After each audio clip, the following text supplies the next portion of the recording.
Hello students, welcome to the lecture. आज के lecture में आप सभी का स्वागत है।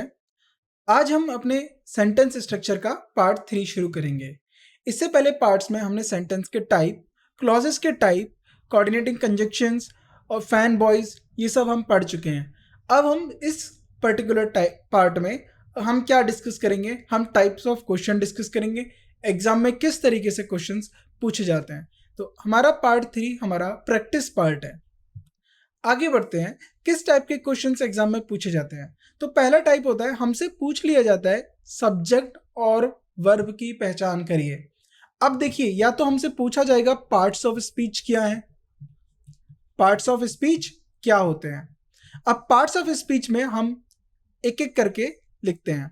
तो हमें पता है हमारे 8 पार्ट्स ऑफ स्पीच होते हैं। पहला होता है हमारा नाउन, दूसरा होता है हमारा प्रोनाउन, और ये दोनों ही हमारे क्या होते हैं, यही हमारे सब्जेक्ट या ऑब्जेक्ट का काम करते हैं, राइट।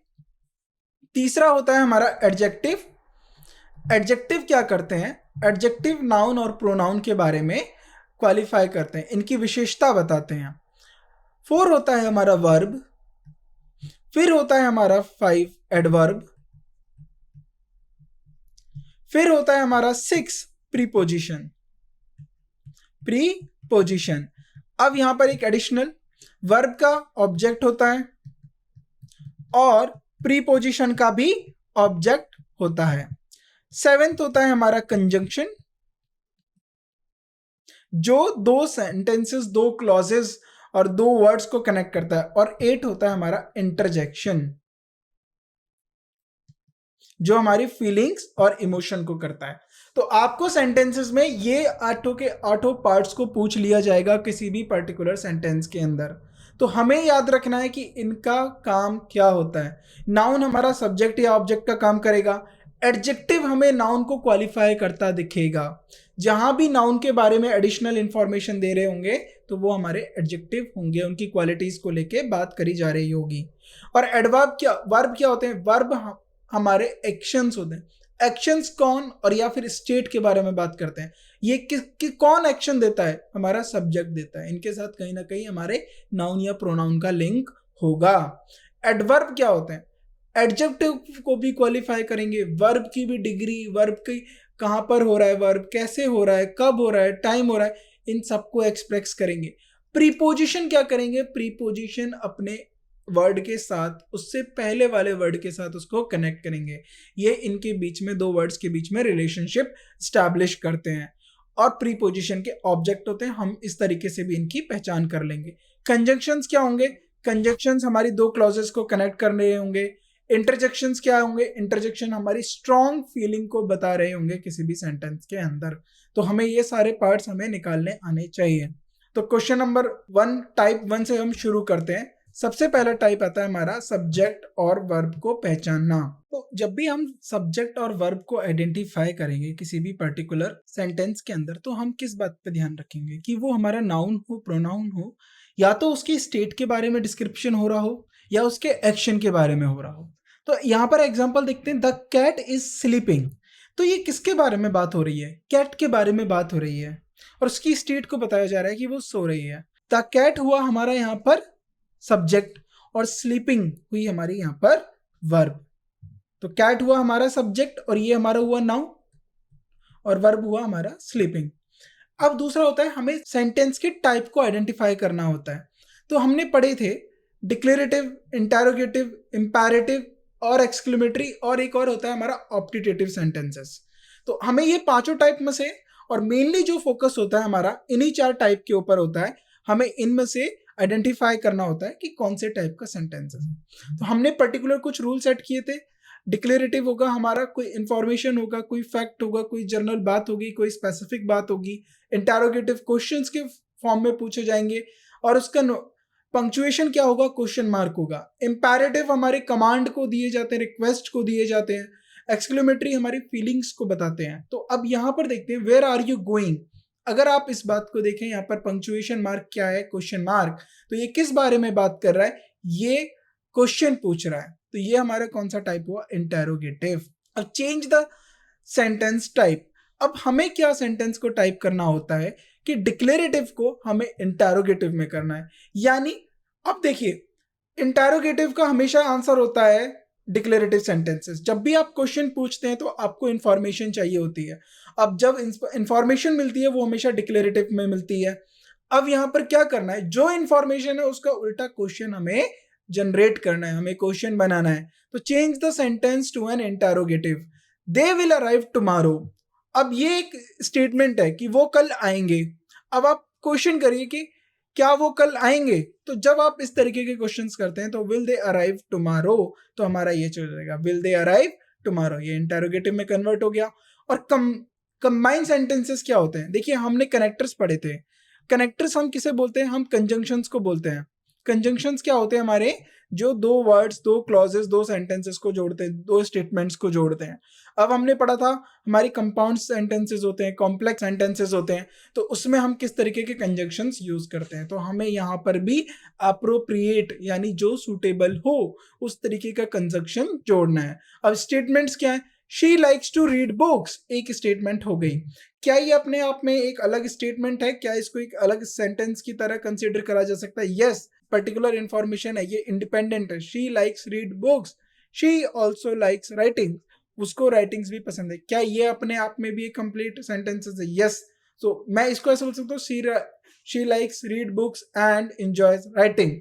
तो इस तरीके के एंड एंजॉयज राइटिंग, तो ये हमने and as a conjunction use करा। और एंड इसलिए करा क्योंकि हमारा कंपाउंड सेंटेंसेस है। कंपाउंड सेंटेंसेस क्या मतलब क्या है कि ये दोनों स्टेटमेंट्स अपने आप में इंडिपेंडेंट हैं। अब आइडेंटिफाई करना है हमें एरर। अब एरर आइडेंटिफाई करने के लिए सेंटेंस के अंदर हम सबसे पहले सब्जेक्ट और वर्ब के एग्रीमेंट को देखते हैं। सब्जेक्ट और वर्ब एग्रीमेंट क्या होता है ये हमने डिस्कस किया कि सब्जेक्ट के अकॉर्डिंग वर्ब आएगी। अगर सब्जेक्ट हमारा सिंगुलर है, अगर मान लीजिए सब्जेक्ट सिंगुलर है, सिंगुलर सब्जेक्ट के लिए वर्ब भी हमारी सिंगुलर आएगी, राइट। और प्लूरल सब्जेक्ट के लिए वर्ब हमारी प्लूरल आएगी। अब हमें सब्जेक्ट वर्ब एग्रीमेंट को ध्यान देना है। अब ध्यान देना है तो अब हमें क्वेश्चन को चेक करना होगा। ही डोंट लाइक कॉफी। अब ही हमारा क्या है, ही हमारा सब्जेक्ट है, क्योंकि इसके बारे में बात करी जा रही है, उसे कॉफी पसंद नहीं है। जब इसके बारे में बात करी जा रही है तो क्या बात करी जा रही है कि उसे कॉफी पसंद नहीं है। लेकिन आपको पता होगा डू हमारा जो होता है वो प्लूरल के साथ यूज करते हैं, और डज हम किसके साथ यूज करते हैं, सिंगुलर के साथ यूज करते हैं। अब जब हम डज सिंगुलर के साथ यूज करते हैं तो he doesn't like coffee, do नहीं आएगा, he doesn't like coffee, right. अब देखिए क्यों चेंज किया, क्योंकि डजंट हमारा सिंगुलर सब्जेक्ट ही के साथ आएगा। अब अरेंजमेंट ऑफ वर्ड्स, देखिए जब भी वर्ड्स अरेंजमेंट करते हैं तो एक सबसे जो जनरल आपको आइडिया या जो भी आपको एक कॉन्सेप्ट याद में रखना है वो ये रखना है कि हमारा सब्जेक्ट आएगा, सब्जेक्ट के बाद उसका एक्शन आ रहा होगा और उसके बाद बाकी स्टेटमेंट्स आएंगी। वेंट, वेंट अगर आप इसको हाईलाइट करो तो इसको हम क्या यूज कर सकते हैं, अभी टेम्परेरी तौर पे जब तक मैं बोलता हूँ हम पर्टिकुलर वर्ड का पार्ट्स ऑफ स्पीच तब बता पाएंगे जब हमारे पास पूरा सेंटेंस होगा, हमारे पास पूरा कॉन्टेक्स्ट होगा। लेकिन अभी हमें यहाँ पर एक सेंटेंस क्रिएट करना है शफल करके, आपस में नंबरों को इधर, वर्ड्स को इधर से उधर रखकर। तो अभी हम यहाँ पर रखते हैं कि वेंट हमारा वर्ब हो सकता है। पार्क यहाँ पर क्या हो रहा है, पार्क यहाँ पर नाउन हो रहा है, तो ये हमारा ऑब्जेक्ट या सब्जेक्ट की तरह काम करेगा। और द हमारा क्या है, द हमारा आर्टिकल है जो किसी नाउन के लिए आएगा। दे हमारा क्या है, प्रोनाउन है, प्रोनाउन है। अगर आपने दे देखा है तो दे हम एज अ सब्जेक्ट यूज करते हैं, दे हम एज अ सब्जेक्ट यूज करते हैं। और टू हमारा क्या है, टू हमारा प्रीपोजिशन है। अब प्रीपोजिशन है तो प्रीपोजिशन का हमें एक ऑब्जेक्ट चाहिए। तो यहां पर ये प्रोनाउन यूज हो गया एज अ सब्जेक्ट, पार्क हमारा बच्चा एज अ ऑब्जेक्ट या सब्जेक्ट यूज होने के लिए। तो क्या ये टू के लिए पार्क हमारा ऑब्जेक्ट की तरह काम करेगा? बिल्कुल करेगा। यस्टरडे हमारा क्या है, यस्टरडे हमारा टाइम है। They went to the park, अब आप इसको रखिए, दे क्या एक्शन हुआ, वेंट गए थे, वो उस बारे में पास्ट के बारे में, went where, to the park, to the park. ये हमारी एडवर्बियल फ्रेज है, किसकी, adverbial phrase of place, place के बारे में बात हो रही है। To the park when yesterday. और हम ये भी लिख सकते हैं yesterday they went to the park. जब हम आगे यस्टरडे लिखेंगे तो हम टाइम को एम्फसाइज कर रहे होंगे कि कल ही गए थे वो पार्क में। तो अब हम यह बात करें they went to the park yesterday. अब ये हमने पढ़ा था कि हम कहां पर एडवर्ब में टाइम को आगे पीछे करते हैं तो उसकी वैल्यू क्या होती है, ये हमारा एक कॉमन यूज होता है, राइट। अब आता है हमारा आइडेंटिफाई करना पार्ट्स ऑफ स्पीच को। अब हमने बताया था 8 टाइप्स के पार्ट्स ऑफ स्पीच डिस्कस किए हैं अभी, noun, pronoun, verb, adverb, adjective, preposition, conjunction, interjection. आपको ये टिप्स पे याद होने चाहिए तभी ये हमें हेल्पफुल रहेंगे। अब आइडेंटिफाई हमें करना है पार्ट्स ऑफ स्पीच को of a specific word in a sentence. किसी भी सेंटेंस के में एक पर्टिकुलर वर्ड को आपको हाईलाइट कर दिया जाएगा, यानी एक वर्ड के बारे में आपको अंकित कर दिया जाएगा। अंकित का मतलब या फिर चिन्हित कर दिया जाएगा। इसका मतलब क्या हुआ कि उसको हम हाईलाइट कर देंगे, और जब हम उसे हाईलाइट कर देंगे तो हमें उस सेंटेंस के अंदर उसका पार्ट्स ऑफ स्पीच बताना है। कभी भी किसी वर्ड के ऊपर डायरेक्टली ऑप्शंस के साथ टिक मत कर देना पार्ट्स ऑफ स्पीच। क्यों टिक नहीं करना है पार्ट्स ऑफ स्पीच, उसके पीछे का रीजन ये कि उसको सेंटेंस में किस तरीके से यूज किया गया है, हमें इस बात पे भी ध्यान रखना है। She has a beautiful garden. अब देखिए बात क्या हो रही है, शी हैज वर्ब हो गया हमारा, यहां पर ये हमारा क्या हो गया, शी प्रोनाउन है तो ये हमारा एज अ सब्जेक्ट काम करेगा। ए हमारा आर्टिकल है। अब आर्टिकल है, आर्टिकल किसके लिए है, ये नाउन के लिए है, और गार्डन हमारा नाउन हो गया। अब ब्यूटीफुल क्या है, ये गार्डन की विशेषता बता रहा है, ये गार्डन को बता रहा है कि गार्डन सुंदर है। तो मैंने बताया था जब भी नाउन को कोई क्वालिफाई करता है वो हमारे एडजेक्टिव होते हैं, तो ब्यूटीफुल हमारा as a adjective part of speech की तरह एक्ट करेगा। Punctuation and capitalisation. अब आपने छोटी क्लासेस में ये जरूर देखा है कि बच्चों को बोला जाता है या आपको भी सिखाया गया होगा कि सेंटेंस के पहले वर्ड को या फुल स्टॉप के बाद जब भी आप लिखते हैं तो पहला लेटर हमारा कैपिटल होता है। पहले वर्ड का पहला लेटर हमारा कैपिटल होता है। तो जब हम इसकी बात करेंगे आई हैव अ डॉग, तो ये स्टेटमेंट है, ये बता रहा है, तो इसको हम इस तरीके से लेंगे आई हैव अ डॉग, और ये बात हमारी यहाँ पर खत्म हो गई है। तो ये इसका राइट तरीका है, तो ये भी आपको देखना है। अब एक्सरसाइज करते हैं। अब एक्सरसाइज के अंदर हम क्या डिस्कस करेंगे, एक्सरसाइज के अंदर हम पहले सब्जेक्ट और वर्ब को आइडेंटिफाई करेंगे। Who is playing the piano. अब ये क्वेश्चन है, तो जब भी हु हमने बोला, हु करा, who is playing the piano, अब हमें आंसर मिला Sanjay is playing the piano. तो जब हमें संजय आंसर मिला तो संजय हमारे, अब इसका अगर आप इसको लिखोगे, देखो ये तो अभी इंटेरोगेटिव है, जब आप इसको डिक्लेरेटिव लिखोगे, डिक्लेरेटिव में जब आप इसको लिखोगे तो आप एक स्टेटमेंट दोगे और उस स्टेटमेंट में सब्जेक्ट होगा, तो यहां पर हम हु को कंसीडर करेंगे। वर्ब क्या है, playing. Which team won the championship और which team won the match. तो जब भी यहां पर हमारी बात हो रही है तो विच टीम, कौन सी टीम के बारे में बात हो रही है, तो उसका आंसर आएगा India team, Indian cricket team, Indian football team. तो ये हमारी चैंपियनशिप जीत गई है, तो आपको आंसर में एक एज अ सब्जेक्ट मिल रहा है, तो यहाँ पर विच टीम होगा, वॉन हमारी वर्ब होगी। हुज बुक, अब ये पोजेशन की बात है, whose book is on the table, तो अब आप यहाँ पर रिप्लाई करेंगे my book, Ram's book, Karan's book. तो जब ये इस तरीके का आपको आंसर मिलेगा ऑन द टेबल, तो ये हमारा सब्जेक्ट की तरह करेगा। इज हमारा क्या है, वर्ब है। What caused the loud noise? Caused what? अब आप इसका रीजन बता रहे हो, क्या है लाउड नॉइज का रीजन, कॉज क्या है। Whom did you invite to the party? आपने किसको इनवाइट करा है, Whom did you invite to the party? तो अब आपने देखिए सब्जेक्ट क्या हो गया, who, which team, whose, what, whom, right. अब हमें इसमें वर्ब का आइडेंटिफिकेशन करना है। वर्ब टाइप भी होता है हमारा वर्ब आइडेंटिफिकेशन। तो टाइप ए में सब्जेक्ट और वर्ब आइडेंटिफिकेशन के अंदर हमने सब्जेक्ट आइडेंटिफाई कर लिए। अब हमारा टाइप बी में वर्ब आइडेंटिफिकेशन करना है। वर्ब मतलब एक्शन को आइडेंटिफाई करना है, और एक्शन को आइडेंटिफाई करने के लिए एक सिंपल रूल है, कोई ना कोई उस एक्शन को परफॉर्म कर रहा होगा। हमें बस इसी बात पे ध्यान देना है कि कौन उस एक्शन को परफॉर्म कर रहा है। What does the dog want, What does the dog want? Dog क्या चाहता है, does he, how did she complete the assignment? Complete, did, will they arrive tomorrow? Will they arrive, will arrive, did complete, did the car stop suddenly? Suddenly हमारा verb नहीं होगा, stop, did, do you usually go for vacation? गो, तो देखिए गो, stop, arrive, complete, want, ये हमारी verb है। अब subject और वर्ब दोनों को आइडेंटिफाई करना है। हु रोट हमारा क्या होता है, रोट हमारा वर्ब है। Wrote what, who wrote what the letter, what the letter object है रोट वर्ब का। When does the movie start, when does the movie start, ये हमारा व्हेन टाइम बताएंगे आप इसमें, तो ये हमारा वर्ब हो जाएगा। What happened to the missing keys, what happened, missing keys, यहां पर देखिए मिसिंग नहीं आएगा, मिसिंग कीज, कीज जो खो गई हैं, ये इस बारे में बात कर रहा है।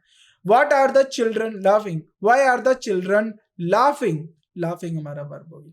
Where did the teacher go, go हमारा वर्ब हो गया। तो जब आप इसमें देखेंगे who, movie, what, children, teacher, अब इसमें हमें ऑब्जेक्ट भी आइडेंटिफाई करने हैं, तो इसमें हम ऑब्जेक्ट आइडेंटिफाई कर लेंगे। तो ऑब्जेक्ट क्या आएगा, इसमें आएगा मूवी, किसके बारे में हो रही है, कीज के बारे में बात हो रही है, चिल्ड्रन के बारे में बात हो रही है, टीचर के बारे में बात हो रही है, राइट। तो ये हु, मूवी, व्हाट, चिल्ड्रन, तो ये हमारे सब्जेक्ट है। अब यहाँ पर देखिए लेटर को मत लीजिएगा सब्जेक्ट, क्योंकि ये जो हमारी वर्ब है ना, ये इसका ऑब्जेक्ट है। What happened to the missing keys, तो व्हाट, अब हम इसमें रिप्लाई करेंगे कि क्या हुआ है मिसिंग कीज को, राइट। अब आता है हमारा कॉम्प्लेक्स सेंटेंसेस। अब कॉम्प्लेक्स सेंटेंसेस क्या होते हैं, अब देखिए मैंने आपको बताया था, अभी हम इसमें आगे आपको बताते हैं कॉम्प्लेक्स सेंटेंसेस क्या होते हैं। एक होता है हमारा इंडिपेंडेंट, इंडिपेंडेंट, और एक होती है हमारी डिपेंडेंट। ये हमारी क्लॉज होती हैं। इंडिपेंडेंट अपने आप में कंप्लीट मीनिंग नहीं देते, incomplete meaning, incomplete meaning, right, ये इनकम्प्लीट मीनिंग होता है इनका, इनका कंप्लीट मीनिंग होता है।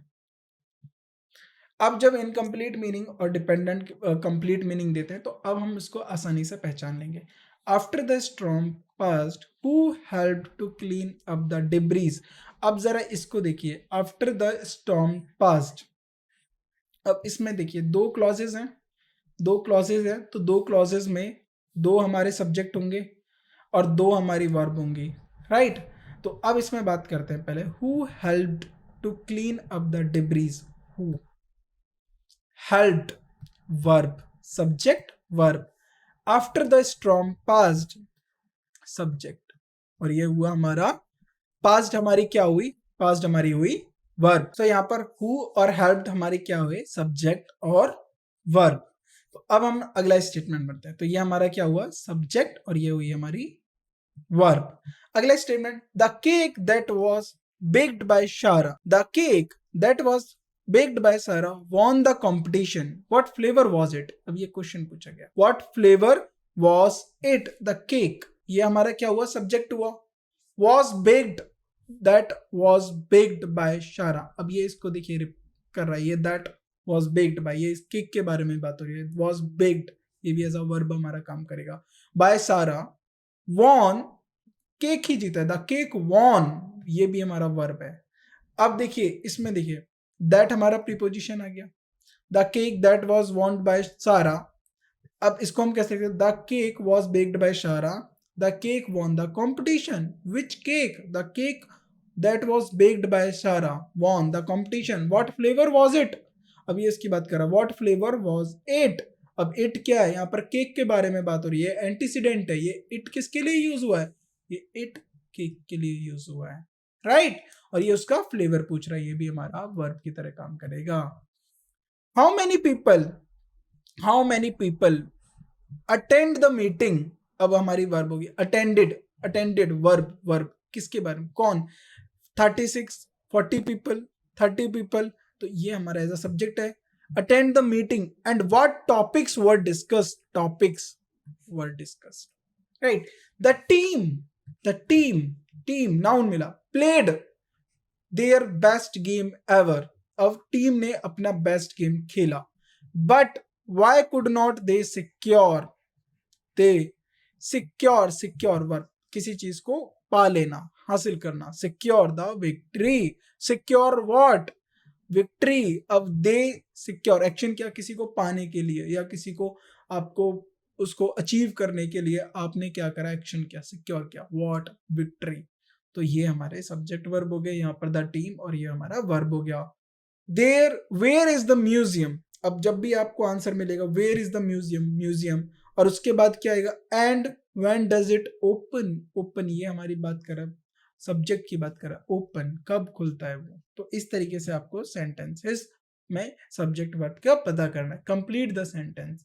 अब देखिए इसको कंप्लीट करना, the sun shines, she go to the store, she went to the store. तो इसमें आप खुद भी अपनी मर्जी से कोई भी, अब आपको मैं कुछ पर्टिकुलर टाइप बताता हूँ और फिर आपको अपनी तरफ से कुछ उनके टाइप्स लिखने हैं। अब पर्टिकुलर टाइप क्या है, द सन शाइन्स, सूरज चमकता है। She went to the store, go to the store, she goes to the store, not go, goes to the store सही आंसर होगा। They watched the movie last night, ये इसके लिए तो आप पास्ट में ही लिखेंगे क्योंकि लास्ट नाइट आ गया हमारे पास, टाइम आ गया है, टाइम ये हमारा पास्ट को इंडिकेट कर रहा है। He made a delicious sandwich for lunch. अब ही मेक्स भी आ सकता है, he makes a delicious sandwich for lunch, वो स्वादिष्ट सैंडविच बनाता है लंच के लिए और इसने बनाया था। तो आप इसको अपने अकॉर्डिंग भी लिख सकते हैं। My cat is sitting on window sill, तो उसकी क्या बोल रहा है, my cat is sitting on the window sill. ये इस तरीके के क्वेश्चंस पूछे जाते हैं।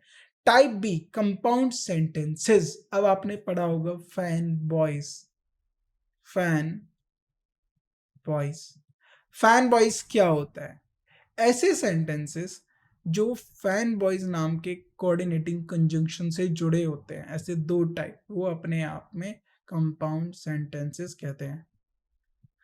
अब क्या है, ही prefers cake, she likes ice cream and he prefers cake. तो ये अपने आप में दोनों अलग अलग स्टेटमेंट हैं। तो अभी हम फैन बॉय को एलोबरेट कर लेते हैं। फोर एंड, नॉर, बट, और, येट, सो, राइट। तो ये हमारे फैन बॉयज हो गए, ये हमारे फैन बॉयज हो गए। अब ये येट है, ये यस नहीं समझिएगा, ये येट है और ये हमारा क्या है, नोर। तो ये हमारे फैन बॉयज हो गए। हमें यही अपने इन्हीं कंजक्शंस को अपने पर्टिकुलर इन सेंटेंसेस में यूज करना है। शी लाइक्स आइसक्रीम, अब इसको आप यहाँ बट भी लिख सकते हो, but he prefers cake, right. तो हम यहाँ पर इसको बट भी लिख सकते हैं, बट ही प्रेफर्स केक, पर उसे केक पसंद है। अब देखिए यहाँ दो लोगों की बात हो रही है, अब दो लाइक, अब दोनों अपने आपस में बहन भाई हैं, अब उन दोनों की बात कर रहे हैं, उसको आइसक्रीम पसंद है लेकिन उसे केक पसंद है। और इसको हम एंड से भी जोड़ सकते हैं, शी लाइक्स आइसक्रीम, उसे आइसक्रीम पसंद है पर उसे केक पसंद है, और उसे केक पसंद है पर उसे केक पसंद है। I studied hard for the exam, I passed with flying colours. I study hard for the exam, मैंने एग्जाम के लिए बहुत मेहनत करी, एंड आई पास्ड, और मैं अच्छे, फ्लाइंग कलर्स का मतलब क्या होता है, जब आप अचीव, अच्छा कुछ अचीव कर लेते हैं उसके बाद जब आपको महसूस होता है, जो रिजल्ट होता है, जो मिलता है, तो आपने मान लीजिए कुछ उम्दा परफॉर्मेंस करके कुछ चीज हासिल करी है, उसके लिए हम फ्लाइंग कलर्स यूज करते हैं। द कॉन्सर्ट वॉज कैंसिल्ड, जो कॉन्सर्ट है वो कैंसिल हो चुका है। अब ये देखो अपने आप में इंडिपेंडेंट है। मैनी पीपल वर डिसअपॉइंटेड, बहुत सारे लोग निराश हैं। सो मैनी पीपल डिसअपॉइंटेड, जो कैंसर कॉन्सर्ट हमारा खत्म हो गया और बहुत सारे लोग डिसअपॉइंटेड है, तो इसलिए हम यूज करेंगे so. He loves to play basketball, his sister enjoy swimming and his sister enjoy swimming. She did not have much time to pack, उसको पैक करने के लिए बहुत सारा टाइम नहीं मिला, but she manage to catch her flight, लेकिन वो कैसे भी ना कैसे करके अपनी फ्लाइट कैच कर ली। अब आगे बढ़ते हैं, ये इनके आंसर हो गए। अब हमारे कुछ कॉम्प्लेक्स सेंटेंसेस होते हैं। अब इसके आगे के जो मैंने सेंटेंसेस हैं वो नहीं रखे हैं। अब देखिए, अब यहाँ पर मैंने कुछ पर्टिकुलर इसमें स्टेटमेंट्स रखी हैं। अब आपकी क्रिएटिविटी कम आएगी, इन सेंटेंसेस को आप अपने अकॉर्डिंग पूरा करिए। जो मैंने यहाँ पर एग्जांपल्स लिए उनको अलग रख के आपको सोचना है कि आप इसमें और क्या सोच सकते हैं और क्या आ सकता है। तो ये चीज हमें इस पे डिस्कस करना है। अब इसमें हमने किस टाइप के क्वेश्चंस को डिस्कस किया है, आफ्टर द रेन स्टॉप्ड, जब बारिश रुक चुकी है। अब देखिए इसका कोई अपना इंडिपेंडेंट मीनिंग है नहीं, आफ्टर द रेन स्टॉप, बारिश बंद होने के बाद क्या हुआ था। the children went outside to play, बच्चे बाहर खेलने गए थे। तो ये कब गए थे? जब बारिश बंद हो चुकी थी। तो ये आप स्टेटमेंट जो है ये हमारी इंडिपेंडेंट है। अब इसको मैंने पहचान करने के लिए क्या तरीका बताया था? जिसके साथ कंजंक्शंस आ जाएंगे, जिसके साथ कंजंक्शंस आ जाएंगे वो हमारी डिपेंडेंट बन जाएंगी, वो हमारी डिपेंडेंट बन जाएंगी। और जिनके साथ कंजंक्शंस नहीं आ रहे हैं वो हमारे इंडिपेंडेंट है। ये तब जब कॉम्प्लेक्स सेंटेंसेस की बात हो। कंपाउंड सेंटेंसेस में दोनों ही अपने आप में इंडिपेंडेंट होती हैं। अब आगे बढ़ते हैं हम लोग। Because it was raining heavily, क्योंकि बारिश बहुत तेज हो रही थी। तो क्या हो रही थी? तो क्या they decide to stay indoors, तो उन्होंने अंदर रुकना प्रेफर करा, यानी वो अंदर रुके, उन्होंने अंदर रुकना चाहा, यानी उन्होंने अंदर रुका। तो अब ये बात करें, क्योंकि बारिश बहुत तेज हो रही है। अब लेकिन मैं इस स्टेटमेंट को अगर अलग से लिख दूं, they decided to stay indoors, वो अंदर रहना पसंद कर रहे थे, या फिर उन्होंने डिसाइड किया कि वो अंदर रहेंगे। तो अब आप ये बात करो, इसका एक अपना इंडिपेंडेंट मीनिंग है, but because it was raining heavily इसका कोई अपना इंडिपेंडेंट मीनिंग नहीं है। इसको, इस सेंटेंस को या इसकी भावना को पूरा कन्वे करने के लिए हमें कोई ना कोई दूसरा सेंटेंस की जरूरत होगी। ऑल्दो शी वॉज टायर्ड, बावजूद इसके वो थकी हुई थी, हालांकि वो थकी हुई थी। She continued working on her project, क्या इसका अपना मीनिंग है? She continued working on her project, वो अपने प्रोजेक्ट पे काम करती रही थी। अब आप देखिए, ये इंडिपेंडेंट मीनिंग है बट ये डिपेंडेंट है। Since he finished his work early he decided to go for walk, उसने अपना काम जल्दी खत्म कर लिया था और वो उसने वॉक पे जाने के लिए डिसाइड किया। अब देखिए, he decided to go for walk, ये अपना कंप्लीट मीनिंग है। अगर यहां से बात करें, since he finished his work early, he finished his work early, ये अपने आप में इंडिपेंडेंट मीनिंग देगा, बट हमने सिंस लिख दिया। अब सिंस लिख दिया तो इसका मतलब है कि इस घटना के बाद भी कोई दूसरी घटना हुई होगी जिसके ऊपर विचार किया गया होगा, तो वो अब डिपेंडेंट हो गया। अनलेस, अनलेस का मतलब होता है condition. If not, unless they leave now they will miss the bus. अगर अनलेस के साथ देखिए, अनलेस दे लीव नाउ, अगर वो अभी नहीं निकले तो वो अपनी बस को मिस कर देंगे, यानी उनकी बस चली जाएगी, वो अपनी बस नहीं पकड़ पाएंगे। तो ये एक फ्यूचर की बात हो रही है। वो फ्यूचर की बात कब हो रही है? जब उसकी कंडीशन आज के टाइम में, अगर ये कंडीशन ट्रू होगी तो आपकी वो कंडीशन ट्रू हो जाएगी जिस बारे में ये बात कर रही है। हमने अनलेस और अनटिल में काफी डिटेल में पढ़ा था, आपको वो रिवाइज करना है फिर से। अब टाइप डी होते हैं हमारे इंटेरोगेटिव सेंटेंसेस। अब टाइप टाइप डी में अब इंटेरोगेटिव सेंटेंसेस होते हैं। मैंने इंटेरोगेटिव में आपको WH फैमिली पढ़ाई थी, वेयर, हाउ, व्हेन। तो WH फैमिली में हमने पढ़ा था where, how, when, who, what, right. तो ये हमारी WH फैमिली है। तो जब हमने WH फैमिली पढ़ी थी तो अब हमें इसमें से क्वेश्चंस करने हैं, राइट। जब हम इसमें से क्वेश्चंस प्रैक्टिस करेंगे तो अब हमारे पास 5 टाइप के ये क्वेश्चंस हैं और हमें बताना है इनमें से कौन सा सुटेबल वर्ड हमारा यूज होगा। अब WH फैमिली के साथ साथ हमने ये भी पढ़ा था कि हम ऑक्सिलरी वर्ब्स को आगे रख देते हैं। जब हम ऑक्सिलरी वर्ब को आगे प्लेस कर देते हैं तो वो हमारा क्वेश्चन बनता है। ऑक्सिलरी वर्ब में जैसे विल हो गया, डू हो गया, डिड हो गया, डज हो गया, राइट। तो इस तरीके के, वॉज हो गया, वर हो गया, तो ये तरीके के क्वेश्चंस भी हमारे फॉर्म करते हैं। तो अब हम इसकी बात करते हैं। You go to the party last night, did you go, ये पूछा जाएगा, did you go to the party last night, पूछा जा रहा है कि क्या आप लास्ट नाइट पार्टी में गए थे। They coming to the game with us, are they coming, वो हमारे साथ गेम के लिए आ रहे हैं। टू द गेम का मतलब है ये पर्टिकुलरली किसी गेम को खेलने के लिए जा रहे हैं। टू प्ले द गेम हो सकता है, टू द गेम हो सकता है, तो यहाँ पर आ रहेगा। The movie start at 7 PM। अब हम पूछ रहे हैं क्या मूवी स्टार्ट हुई थी? डज द मूवी स्टार्ट, तो does the movie start at 7 PM, right. She finish her homework in time, will she, अगर पूछा जाएगा क्या वो अपना होमवर्क समय पर खत्म कर पाएंगी, will she finish her homework on time. The restaurant serve vegetarian dishes, does पूछा गया है आपने, does the restaurant serve vegetarian dishes, right.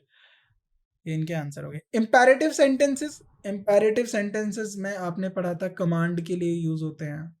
Command देना हो, जब आपको कमांड हो, रिक्वेस्ट हो, ऑर्डर हो, तो इन सब के लिए हम कौन से सेंटेंसेस यूज करते हैं? हम इम्पेरेटिव सेंटेंसेस यूज करते हैं। एक्सक्लेमेटरी हम किस लिए यूज करते हैं? हम एक्सक्लेमेटरी और सेंटेंसेस अपनी फीलिंग्स के लिए यूज करते हैं। अब यहाँ पर भी हमने 5 टाइप के क्वेश्चंस दिए हुए हैं। अब आपको अपनी क्रिएटिविटी यूज करनी है। आपको इसमें से भी आप अपने और भी टाइप्स बना सकते हैं। एग्जाम्पल, क्वेश्चन नंबर 1 देखते हैं हम पहले। क्या कह रहा है ये? Please dash the door. अब आप क्लोज भी करा सकते हो, ओपन भी करा सकते हो। तो यहाँ पर हमने बोल दिया please close the door, close की बात कर ली। Dash your homework before watching TV. Finish, command कर रहे हो, आप बता रहे हो कि अपना ऑर्डर दे रहे हो, अपना होमवर्क टीवी देखने से पहले खत्म कर लेना। डैश, अब आप कहते हो do me a favour and pass the salt. Do me a favour, request की बात कर रहे हो। Dash the car and let's go for a drive. Start the car, order कर रहे हो, start the car and the let's go for a drive. तो कभी कभार हम सॉफ्ट ऑर्डर भी करते हैं, सॉफ्ट कमांड भी देते हैं। बी क्वाइटली, अब इसके कहते हैं whisper quietly in the library. Whisper का मतलब होता है हल्के से धीमे आवाज में बोलना, राइट? विस्पर क्वाइटली, बहुत धीरे धीरे मंदे आवाज में आप लाइब्रेरी में बोल सकते हो। आप तेज नहीं बोल सकते हो क्योंकि किसी और को डिस्टर्ब होता है। विस्पर क्वाइटली क्या होता है हमारा? ये विस्पर क्वाइटली। अब आता है हमारा इंपेरेटिव सेंटेंसेस। ये इनके यहाँ पर है, आप इनके अपने अकॉर्डिंग भी लिख सकते हो। अब तीसरा टाइप होता है, हमें आइडेंटिफाई करना है सेंटेंसेस कौन से हैं। अब आइडेंटिफाई करने के लिए सबसे पहले डिक्लेरेटिव, इंटेरोगेटिव, इंपेरेटिव और हमारा दूसरा था एक्सक्लेमेटरी। इंपेरेटिव और एक्सक्लेमेटरी सेंटेंसेस। अब ये हमें पता है कौन से किस टाइप के लिए होते हैं। स्टेटमेंट बेस्ड हमारे डिक्लेरेटिव होते हैं। She likes to read books, एक जर्नल स्टेटमेंट की बात कर रहा है, ये स्टेटमेंट है नॉर्मली, तो ये हमारा आ जाएगा declarative. Did they finish their homework, ये क्वेश्चन पूछा जा रहा है, क्वेश्चन पूछा जा रहा है तो आपका इंटेरोगेटिव आएगा। Close the door when you leave, आप ऑर्डर दे रहे हो, आप बोल रहे हो कि डोर को बंद कर देना। I can't believe you, I can't believe we won, तो ये एक सरप्राइजिंग एक्शन है, एक्साइटमेंट का असर है, मुझे यकीन नहीं होता हम जीत गए। ये हमारा एक्सक्लेमेटरी सेंटेंसेस है। अगला, they went to the park this morning, ये डिक्लेरेटिव है। What time does the train arrive, ये हमारा इंटेरोगेटिव है। Turn off the lights before going to the bed, ये कमांड कर रहे हैं, हम ऑर्डर दे रहे हैं, right? How delicious this cake is, अब आप तारीफ कर रहे हो, साइन देख लीजिए आप, साइन ना, पंक्चुएशन देख के देखते हैं हम लोग, तो ये हमारा एक्सक्लेमेटरी सेंटेंस है। My brother is a doctor, declarative.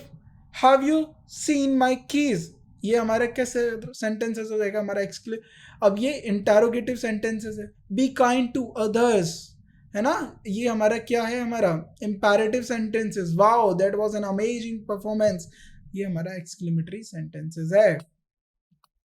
अब the sun sets in the west, fact, universal fact, declarative. Where is the nearest grocery store, question mark, interrogative. Complete the assignment by tomorrow, order, ये हमारा imperative. Ouch that hurt, feeling की बात कर रहा है, उसको चोट लगी है, ये हमारा क्या हो जाएगा? ये हमारा हो जाएगा एक्सक्लेमेटरी सेंटेंस। अब हमें सेंटेंसेस के टाइप को चेंज करना है। अब डिक्लेरेटिव से हमें उसको इंटेरोगेटिव में बदलना है। अब डिक्लेरेटिव, अब हमने हमेशा बोला कि क्वेश्चन का हमें एक आंसर मिलता है, हमें क्वेश्चन का आंसर मिलता है, क्वेश्चन हमारा इंटेरोगेटिव होता है, आंसर हमें डिक्लेरेटिव फॉर्म में मिलता है। अब example, the cat is sleeping on the couch, अब क्या है? पूछा जा रहा है कि कैट काउच पे सो रही है, राइट? अभी ये हो रहा है is the cat sleeping on the couch, हमने यहाँ पर इज लगा दिया और ये हमारा क्वेश्चन बन गया इंटेरोगेटिव। अब डिक्लेरेटिव से इंपेरेटिव में बदलना है। They are coming to the party tonight, अब इंपेरेटिव में इसको बदलना है, they are coming to the party. अब इसको जब हम इंपेरेटिव में बोलेंगे come to the party tonight, अब कम किसके लिए यूज करा है? उनकी जिनके लिए हम बोल रहे हैं come to the party tonight. अब मैंने बताया था कि इंपेरेटिव सेंटेंसेस में जो हमारा यू होता है वो हमारा बाय डिफॉल्ट सब्जेक्ट होता है, तो यहाँ पर हम दे की बात कर रहे हैं क्योंकि हमने यहाँ पर चेंज किया है, come to the party tonight. अब आता है she won the competition, wow she won the competition, आप सिंपली वाओ लगा के इसको चेंज कर सकते हो, या फिर शी वॉन द कॉम्पिटिशन आपने एक्सक्लेमेटरी साइन लगा दिया, आप इंटरजेक्शन भी यूज कर सकते हो, वाओ।